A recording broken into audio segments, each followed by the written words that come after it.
స్వస్థతశాల ఇది నా యేసు నివసించశాల. ఇక్కడ ఒక సందర్భాన్ని మీ జ్ఞాపకం చేస్తాను. ఒక పెద్ద ఆయన నాకు ఫోన్ చేశాడు. ఫోన్ చేసి, నా కుమారుడు చనిపోయాడు, ఉద్యోగం చేస్తూ ఆయన చనిపోయాడు, ఆయన పిల్లలు కూడా చనిపోయారు, భార్య మాత్రమే ఉంది, రావాల్సినటువంటి అమౌంట్ ఆమె పేరు మీదే వస్తుంది, ఇప్పుడు అమౌంట్ వస్తుంది, జాబ్ వస్తుంది, తర్వాత పెన్షన్ కూడా వస్తుంది. నా కుమారుడు అమౌంట్ను తీసుకో, జాబ్ పెన్షన్ నా భార్య తీసుకుంటుంది అని చనిపోయేటప్పుడు చెప్పాడు.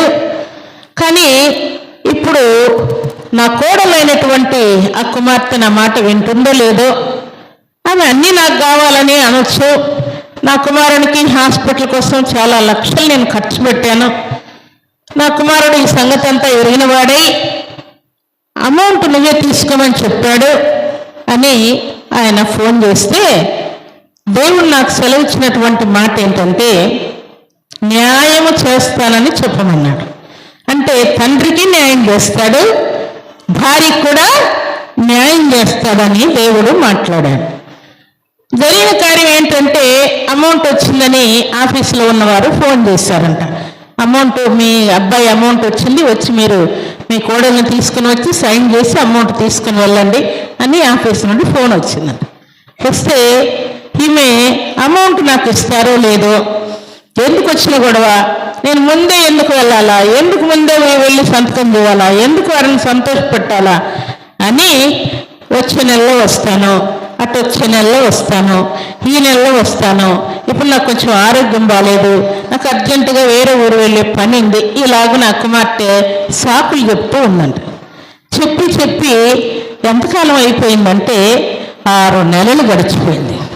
ఇప్పుడు ఈయన టెన్షన్ పడుకుంటూ, దేవుడు న్యాయం చేస్తాడని చెప్పావు కదమ్మా, 6 నెలలు అయిపోయింది, ఆఫీస్ వారు ఏమంటారు, అమౌంట్ కూడా మరి ఏమన్నా రిటర్న్ పోవడం ఇలాంటివి ఏమైనా జరుగుతుందో ఏమో, ఈ పాప నా మాట వినేటట్టు లేదు, నేను మధ్యలో అన్యాయం అయిపోతానని టెన్షన్గా ఉంది అని ఆయన బాధపడుకుంటూ నాకు ఫోన్ చేశాడు. నేనేం చెప్పానంటే, దేవుడు న్యాయం చేస్తానని చెప్పిన తర్వాత తిరుగులేనటువంటి న్యాయం చేస్తాడు, టెన్షన్ కూడా వద్దని చెప్పాను. సరే 6 నెలలు అయిన తర్వాత ఆమెకు మనసు పుట్టించాడు దేవుడు. పుట్టిస్తే ఆమె సైన్ చేయడానికి వచ్చింది. వచ్చి ఆ సైన్ చేయకముందు అమౌంట్ ఎంత వచ్చిందన్న సంగతి ఆమెకు తెలుసంట. వస్తే ఒక 30,000 ఇస్తే సంతకం చేస్తాను, ఎందుకంటే అమౌంట్ నువ్వే కదా తీసుకునేది, జాబు పెన్షన్ నాకు కాబట్టి వచ్చిన అమౌంట్ నువ్వే తీసుకుంటున్నావు కాబట్టి సైన్ చేయడానికి ఒక 30,000 ఇస్తే నేను చేస్తాను అని ఒప్పుకుందంట కోడలు. సరే అమౌంట్ కావాలి కదా ఈయనకు అని, సరేమ్మా 30,000 ఇస్తానమ్మా తీసుకుందువు కానీ సంతకం చేద్దువు కనరా అంటే ఆ కుమార్తె వచ్చి సంతకం చేసింది. 6 నెలల క్రితం అమౌంట్ వచ్చిందని చెప్పారు కదా, ఇంత లేట్ చేశాను కదా, ఏంటి సంగతి అని ఏం ఆలోచించకుండా సైన్ చేసింది, 30,000 తీసుకున్నది, ఆమె వెళ్ళిపోయింది. అయితే దేవుడు చేసిన కార్యం ఏంటంటే, రావాల్సిన అమౌంట్ ఆయన చనిపోయిన తర్వాత నెలకు ఒక అమౌంట్ వచ్చిందంట, కొంత అమౌంట్ రావాల్సిన అమౌంట్లో కొంత వచ్చింది. తర్వాత ఈమె 6 నెలలు లేట్ చేసేసరికి 6 నెలల తర్వాత రావాల్సిన అమౌంట్ కూడా వచ్చేసింది. అంతకుముందు ఈ పెద్ద ఆయన ఏం చేయాలి చెప్పండి, ఫస్ట్ వచ్చింటే మళ్ళా రెండోసారి ఆమెను పిలవాలి, మరి అమౌంట్ వచ్చిందంటే సైన్ చేద్దాం కనరా అంటే మళ్ళా నాకు అమౌంట్ ఇస్తేనే నేను సైన్ చేస్తాను అనేదేమో ఈమె. కానీ దేవుడు ఆమె ద్వారానే 6 నెలలు లేట్ చేసేటట్టు చేసి ఎంత అమౌంట్ రావాలో 2 సార్లకు రావాల్సిన అమౌంట్ మొత్తం ఒకేసారి దేవుడు కుప్పు చేసి అప్పుడు ఫస్ట్ వచ్చిన అమౌంట్ మరలా 6 నెలల తర్వాత వచ్చినటువంటి అమౌంట్ అంతా ఆ తండ్రికి అప్పగించేశాడు. దేవునికి స్తోత్రములు కలుగునుగాక, దేవునికి మహిమ కలుగునుగాక. దేవుడు న్యాయం చేశాడు లేదు చెప్పండి, ఇప్పుడు చేసిందా లేదా? దేవుడు లేట్ చేసిందే మంచిదైంది, న్యాయం చేస్తానన్న దేవుడు నిశ్చయముగా అమౌంట్ మొత్తం తండ్రికే వచ్చేటట్టుగా దేవుడు కార్యం జరిగించి అక్కడ ఆమె సైన్ చేస్తుంటే అక్కడే అమౌంట్ అంతా ఉందంట. ఎంత వచ్చింది అప్పుడు, ఫస్ట్ ఎంత వచ్చింది, 6 నెలల తర్వాత ఎంత వచ్చింది, అంత అక్కడ టోటల్ అంతా ఉందంట. కానీ ఆమె కళ్ళు దేవుడు మబ్బు తప్పించాడు. దేవుడు ఆ తండ్రికి సకల సంతోషం సమాధానం ఇచ్చి ఆయన నాకు ఫోన్ చేసిన మాట ఏంటంటే, నిజంగా నా దేవుడు నా ఇందు ఉన్నాడు, మీ ప్రార్థన ఆలకించాడు, మీరు చెప్పినట్టుగా దేవుడు నాకు న్యాయమే చేశాడు, న్యాయం చేసి నాకు రావాల్సిన అమౌంట్ అంతా నాకు వచ్చేటట్టు దేవుడు కృప చూపించాడని దేవుని సన్నిధిలో వారు సాక్ష్యం పలికారు.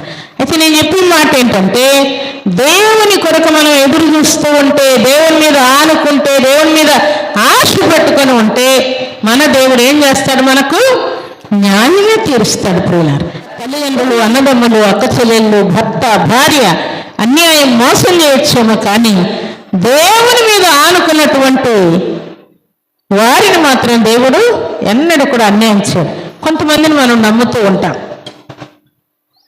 ఆమె ఏమైనా ఇలాగ చేస్తుందా, ఆయన ఏమన్నా ఇలాగ చేస్తాడా అని అంటే ఆమె అలాంటిది కాదు, ఆమె నమ్మకస్తురాలే, ఆయన అలాంటి వాడు కాదు, నమ్మకస్తుడే అని కొంతమంది మనుషులు మనం చాలా నమ్ముతూ ఉంటాం. కానీ మనుషుల కంటే కూడా దేవుణ్ణి నమ్మడం చాలా విలువైనది. ప్రియులారు, దేవుని నమ్మిన వారు ఎన్నడూ కూడా చెడిపోయినట్టు కూడా బైబిల్లో వ్రాయబడి ఉండలేదు. ఎందుకంటే రాజులను, అధికారులను నమ్మట కంటే యెహోవాను ఆశ్రయించుట మేలని దేవుడు సెలవిచ్చాడు. దేవుణ్ణి మీరు కలిగి ఉన్నారు. దేవుని చేతిలో రాజులు, అధికారులు, ప్రధానులు, పెద్దలు, కలెక్టర్లు, ఆఫీసర్లు అందరూ కూడా ఎవరి చేతిలో ఉన్నారు? దేవుని చేతిలో ఉన్నారు. కాబట్టి దేవుణ్ణి కలిగి దేవునికి ప్రాధాన్యత ఇచ్చి దేవుని యొక్క కృపలను, దీవెనను, ఆశీర్వాదం పొందుకొని దేవుని కొరకు బలమైన సాక్షులముగా మనం ఉండాలని పరిశుద్ధాత్మ దేవుడు కోరుకుంటూ ఉన్నాడు. అలాంటి కృపా భాగ్యం సర్వశక్తిమంతుడైనటువంటి దేవాతి దేవుడు సర్వ సమృద్ధిగా మనందరికీ అనుగ్రహించి ఆశీర్వదించును గాక. ఆమేన్.